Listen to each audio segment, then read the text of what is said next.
Welcome to Sydney Knife Show. This is Rosehill Racecourse. We've got a lot of knives here today and a lot of people. Let's take a look.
Damascus knife went to this lovely piece by Sean McIntyre. Well done, Sean McIntyre. This piece also picked up Best in Show. Thank you, Sean. Thank you very much to Damascus for sponsoring the prizes and the Sydney Knife Show competition. That's a huge thing.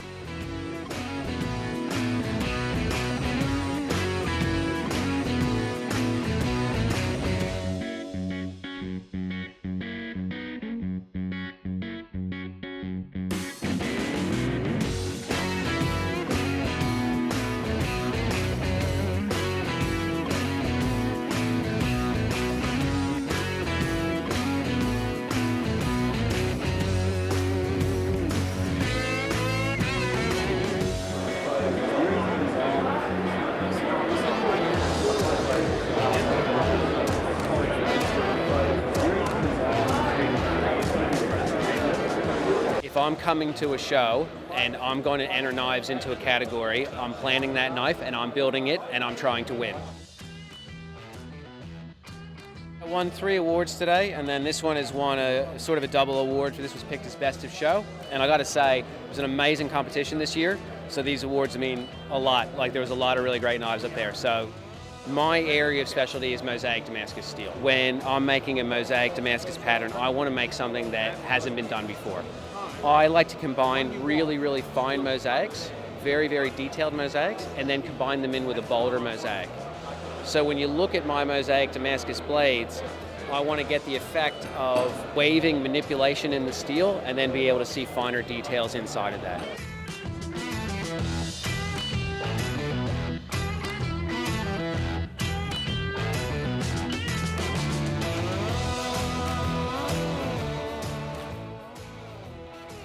This is Mert Tanzu of Tanzu Knives. So he's a local lad, man. You weren't always a knife maker though, were you, Mert? No, I wasn't. I was a chef.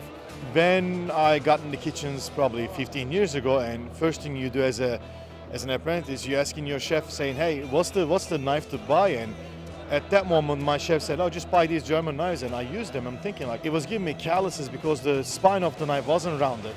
And I said to myself, look, I know what the final product's supposed to be. I just don't know how to make it. So I decided to take a knife course, and on my way back, coming back from Keith Flutter's course, I was saying to myself, this is going to be a lot more than just a hobby. The rest is history. Awesome. Thank you so much for your time, Mert. Much appreciated. Have a good day, man. Thank you.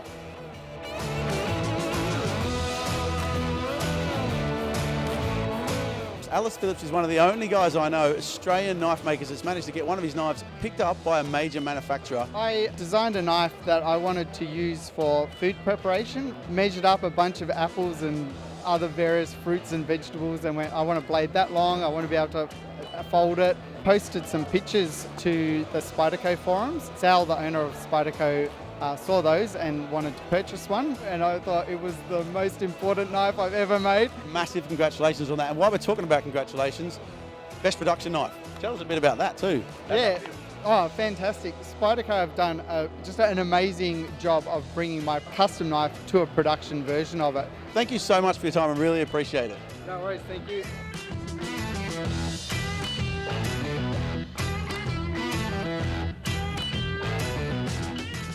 This is Wayne Barrett from Wade Knives. This man makes some of the most beautiful stilettos you've ever seen. And that's not shoes, that's very, very awesome knives. You've just won an award for one of your knives. Can you tell me a bit about it? Well, it's my first award after about 30 odd years of making knives, so I'm pretty chuffed about it. It's just a knife I made for a altar in a Knights Templar church. What is a stiletto? Because obviously it looks like a very thin knife. It's probably made for one purpose. Tell me a bit about it. Made for one purpose, which is rather nasty, but I mean also some larger ones here used for the artillery. Well, if you're being overrun by the enemy, you would see them coming over the hill, and although we've gone here, so they would pick up their stiletto, drive it down in the touch hole, snap it off with a cannonball, so that cannon could not be used by the advancing victory army.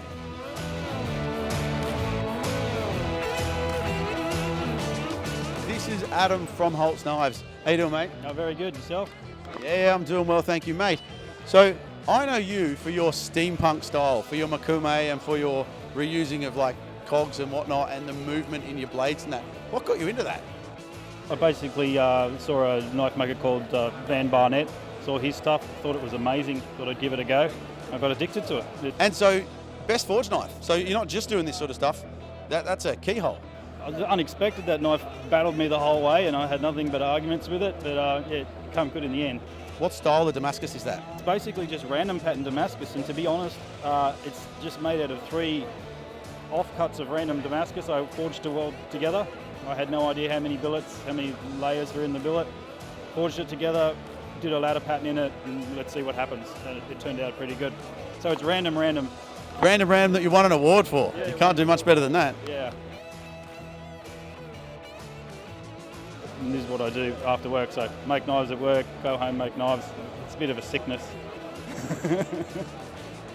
That's awesome, mate. Your sickness looks like it's doing well on you, is what I can say. Thanks very much for your time, man. Really appreciate it.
Kev, tell us a bit about your knives, man. They're like totally different from anything else I can see here today. Yeah, we're the only company here that's promoting stone technology, which is an offshoot of our survival courses. We promote moving into primitive technology. You know, people can be out bush for 10 days, 2 weeks. In those circumstances, that's when you really do need to start doing primitive things such as, you know, shelter building and trapping and things like that. If you don't have gear, you need to learn how to make gear. What sort of demographic of people are you finding are going on these courses that are going to use it? Honestly, ages have ranged from, say, 7 years old up to 83. We get professional people, we get special forces, 2 commando instructors, so we get everybody. A lot of the survival companies in the US, for instance, are very male dominated, but we go in the opposite direction. We have female instructors, and we really like to get more females on the courses. So, and Australians are more open to that type of thing. There's no macho sort of thing with survival or whatever, because survival in Australia is very real. It's not let's pretend we're out in the bush like they do in the UK. They never get out. they go camping and call it survival. Whereas in Australia, we live in a really harsh country. So the minute you're out in the sticks, whether you're in a vehicle or on foot, it's very, very real.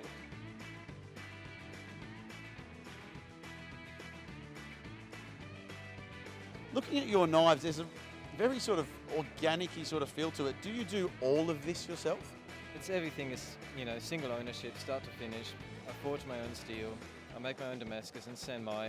So I do a lot of things by hand, but I've got a rolling mill, and that's been a really big time saver just in terms of drawing billets out, because it means that I can leave my billets a bit thicker, which makes the forging of the tang a lot easier because you're retaining a lot more heat and it's faster. And then you basically forge a pre-shape by hand and then start just lengthening it out. So it's a lot of pre-planning. It's like playing chess, you need to know where you want to be in 5 minutes time kind of thing. I'm unable to make the same knife twice. Having said that, I'm always aiming to do similar things. They may look nice and fancy and everything, they're tools first and foremost, and as a tool they have to be aiding what they're meant to be doing. I've had people that come to me and say, my bench top is that height, my shoulder is that height, my arm's this long and my hand's that big. You're adapting a knife to the person that's going to wield it. If you've got someone who's 160 versus a 2 meter tall person, all the angles are different. So you make to measure.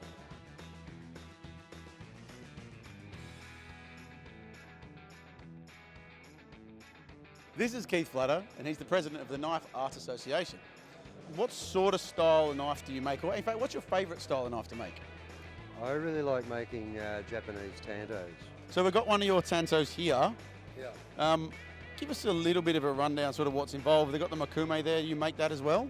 I make the makume. Everything on this knife I've made, apart from the silver manuki. Really, really quick rundown. What is involved in making a tanto? Oh, wow. Okay, forging the blade for a start, the heat treatment of it, the making of the fittings is sort of like a skill all on its own. The carving, as I said, of the scabbard, or saya as it's known. The wrapping of the handle is problematic as well. Everything about making a Japanese tanto is problematic. So it sounds like there's lots more skills involved than making, say, a hunter out of a monosteel and then a bit of timber for the handle. Oh, and let's not forget that in Japan, it's one man, one job, but I've got to do it on my own. You're amazing too, we appreciate it. Thank you so much for your time, Keith. Thank you, mate. Awesome.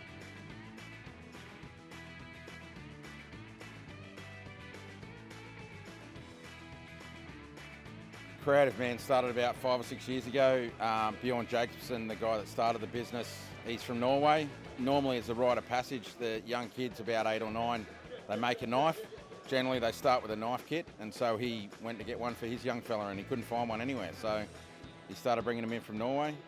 Knife steels, handle materials, all the kits, and now we've got the finished blades as well. So if you don't want to go to all that bother, you can still have the same Scandinavian styles, but in a finished product. What I am noticing is something called curly birch quite a lot. I don't see that anywhere else. Is that something that's sort of from where Bjorn's from, or is that something that Bjorn's known for? Definitely from above the Arctic Circle. The birch tree freezes every year above the Arctic Circle there and creates the burls, and yeah, so that's why they get curly birch. And it's the handle material of the Norse gods. You are known as the Sausage Man. We've seen the hashtags. Tell me a little bit about Sausage Man, where it came from. It was sourced out of a need. When you go camping like at Easter and there's hundreds and hundreds of people in a very small camping area, inevitably the young fellas that have their music too loud and to be rowdy, so I just cook up some sausages and take it around and make friends with them. And so at 10 o'clock at night when they're being rowdy and the kids are trying to go to bed, you go back around with more sausage and they're like, yeah, Sausage Man! And then they turn the music down instead of telling me where to go. So it started there, and then we did it at Ironfest a couple of years ago, and everyone's like, that is so awesome. But then I get the hard word like, well, you're not coming back unless you do that again. So Sausage Man was born.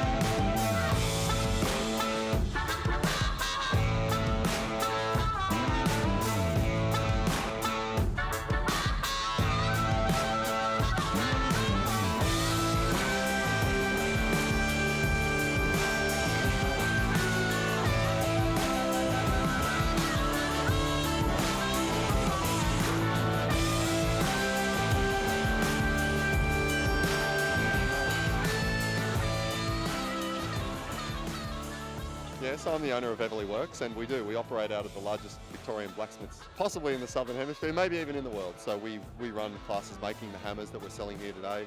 We've got classes in knife making. We've got an introduction to blacksmiths class.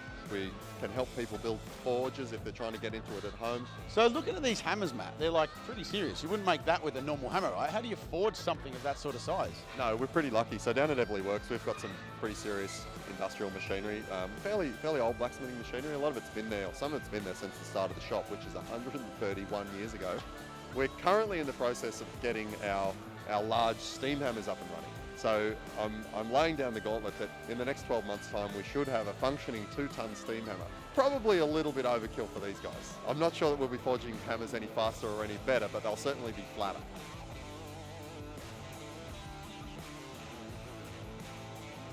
This show had a lot of people through. How is it sort of in comparison to the other years that we've had here? Yeah, really good. It's a great show. End up with the old sore throat from talking as much as you do in the time we're here. So Kev, looking at your knives, mate, you do like a lot of hunters and that sort of stuff. Do you do every part of these, or do you outsource anything? No, I do 100%. I like to have that ownership of my work so that if something is wrong, I'm to blame or I'm in control, however it works out. Obviously, this is something you're quite skilled at. You've been doing it for a few years. Do you teach other people this sort of thing? Yeah, I run classes from my workshop in Canberra. From beginners, come in, do basic knife making courses through to more advanced instruction. And I mean, I do the same thing. I go and do courses with other makers myself because, there's no way in the world you can know everything about it. And if you don't go and see what someone else is doing, you might be doing a good job, but you might not be doing it the most efficient way. Yeah, nice. Last question, mate. Who designed your T-shirt? Andrew Smith. Yeah, it looks familiar for some reason. Yeah, I think he's from Same but Different Designs. Same but different designs. Show me the back, Kev. Thanks, man. Appreciate you. You're welcome. Right. Anyone in the knife industry knows that we can buy a lot of gear from Gamaco. Do you want to tell us a bit about sort of what you guys do and how you're involved with the knife industry in Australia? We try and make it as easy as possible for guys to get whatever they need, from steel, handle material, grinders, forging gear, blacksmithing gear, leatherworking gear that we have over here. Whatever the guys need, if there's enough demand for it, we'll try and bring it in for them. If I've never made a knife and I want to make my very first knife, what would you be suggesting? Okay, I'd be looking at either one of the beginner kits that we do, or if you want to go one step above that, you've got bars of 1075. It's what we refer to as a beginner steel, not because of the result you're going to get, but more so the ease of heat treating. Keeps it simple for guys starting out. And so I finished the knife and I want to make myself a sheath. You're the right man to ask about that, right? Yeah, sure. Look, I've got a long history in leatherwork. The very first Sydney Knife Show we had here, looking at some of the knives that were here at the show, and there were absolutely awesome knives, fantastic workmanship, but a lot of the leatherwork side of things let down the product that they had. So I offered a hand where I could and information that I could to help these guys bring up that side of it to make it a complete package. I'm with Ian Stewart here of Two Feathers Forge. Now, Ian's a little bit different to a lot of our knife makers. You live off grid and you make all your knives off grid. Can you tell me a bit about that? We live in a pretty remote part of southern New South Wales. We've got a little solar system that runs our house. I can't run machinery on it, it's not big enough, so my knife making is all about doing as much as I can by hand, just with a limited amount of machinery. I have a knife grinder and I have a drill press. I never just build one knife because that's inefficient. I'll do half a dozen at a time. If you're going to light up your gas forge, especially with heat treating, if I heat treat with a Weber barbecue, it's and high carbon steel, you can do that. You just have to have a good temperature source. It's all about, I guess, creating a story with my knives, and part of that story is being off grid. Because you do it by hand, I think there's a real organic sort of feel to it. And even looking at your sheaths here, they look very organic. Can you tell me a little bit about how you make those? They're cool. I've not seen that like that. I've got a partner that she loves nature. And she said, most of what we actually need, we've got here. And my sheaths are a great example of that. This here was made by a wood grub. So he entered the piece of wood under the bark around here. And then as he goes underneath the bark, he chews and chews and chews. And he gets bigger and bigger and bigger as he goes, then until he pops out. So what that is the life of a wood grub. It's amazing how many people have said, oh, gee, your sheaths are really cool, so I'm going to keep going with it.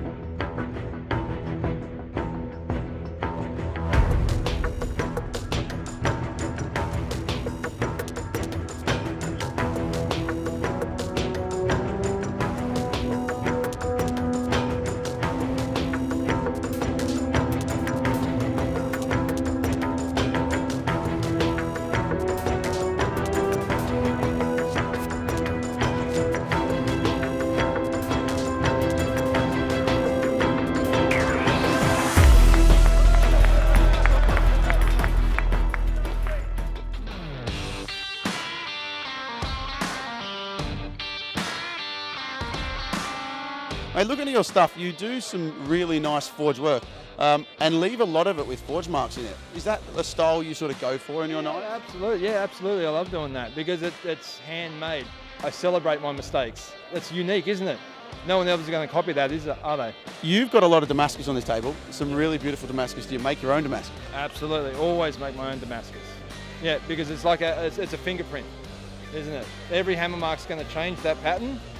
Each knife is going to be different. But yeah, normally I do a range of hunting knives, fantasy knives, kitchen knives. I like doing I don't like doing the same knife all the time. Oh, I totally understand that. Talking of fantasy knives, obviously we see Stormmaker. Yeah. Stormmaker here, no copyright. No copyright problems.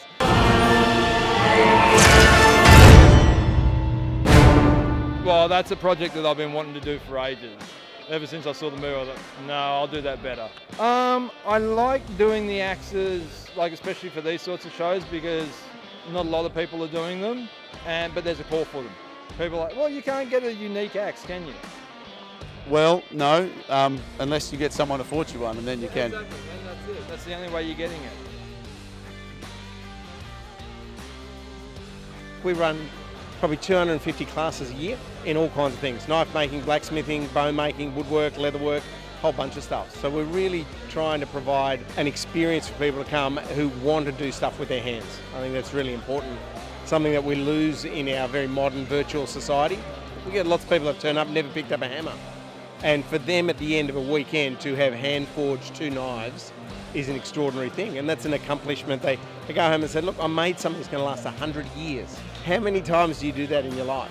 You know, you don't make things that last anymore. You start learning, you have this dilemma, do I spend my money on my gear or do I spend it on myself and my training? And so we try and have things that will stretch you a little bit further. When people collaborate and work together with other makers, they improve a lot faster than when they just struggle by themselves in their shed. So having people like Rodrigo Sofredo come and spend a week teaching people how to make keyholes, you can just see everyone jump up that extra level. It's something that I think very important that you keep investing in yourself and developing your skills as you go so you don't plateau out as a maker.